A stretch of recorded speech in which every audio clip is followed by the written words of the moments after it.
problem with the Kenyan media, including yourself, is that instead of embracing your role, which is enshrined in the Constitution, to speak truth to power, to represent public interest, to advocate for public interest, and to be able to project accurate historical facts, you are engaged in propaganda. Uhuru Kenyatta was not president in 1987 when I was detained and exiled by President Moi. Uhuru Kenyatta was president in 2013. Well, Dr. Miguna, to just pause you, Dr. Miguna, to just yeah, you will finish up. So that you get it correct, Dr. Miguna, allow me to point this out. But you allow me to finish my statement first.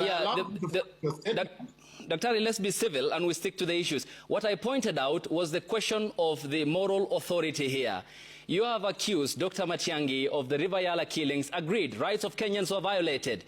But you supported the appointing authority in 2017, whose administration, when the TJRC report was launched, had virtually nil intention to implement it for Kenyans who were exiled out of their country, who were killed during the Wagala massacre, whose lands were forcefully taken to get justice. That is the administration whose candidate you supported in 2017 and who was the appointing authority of Dr. Fred Matiang'i. You are distorting things, Mr. Abdikadir, and I'm going to correct you, and please don't interrupt me. Because if you interrupt me and I don't interrupt you, then we cannot engage in a civil conversation. Number one, you are trying to run away from the fact that it was Uhuru Kenyatta and Dr. Matiang'i who invaded my house and destroyed it on the 2nd of February 2018. I don't want you to run around and to avoid that fact. I could not have supported the destruction of my house. Of course, after I was abducted and tortured in violation of the Constitution and all my rights, and in defiance of court orders, Dr. Matiang'i went on television and released a statement after 6 days of my torture, brutal torture, which you refuse to acknowledge. And I have a copy of what Dr. Matiang'i released to the media, and I will read it. I, Fred Matiang'i, PhD EGH, Cabinet Secretary, Ministry of Interior and Coordination of National Government, responsible for immigration matters, blah, blah, blah,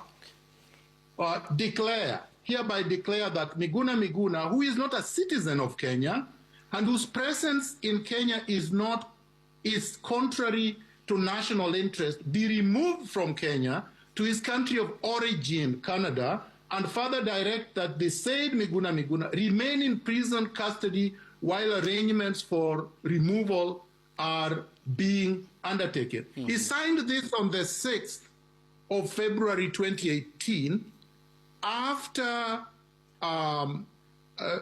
Justice Wakiaga had issued an order of habeas corpus directing Dr. Matiang'i to release me, and after Justice Kimaru had issued repeated orders for my release, and that if he had any charges against me, he should take me to court. You're trying to run away from that. Okay. You see, the problem with the Kenyan media is that you have never even showed the destruction of my home.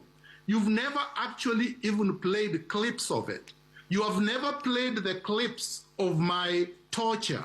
You've never played clips when Dr. Matiang'i violated and defied court orders and took me to the court in Kajiado and then forcefully removed me from Kenya on the 6th of February 2018, and for him to have done the same on March 26th and continue to do so in violation of many, many court orders. You're trying to run away from that, but I will not allow you, because that's why I came today for this interview. All right. I'm not going to go back to where you want to go back to, because that has nothing to do with what I came here to talk about. Okay. And I'm going to focus on violations and egregious abuses that Dr. Matiang'i engaged in. Yes. Dr. This Miguna, is my passport, Dr. Matiang'i actually destroyed, physically destroyed. Okay. This is my Kenyan, valid Kenyan passport. Okay.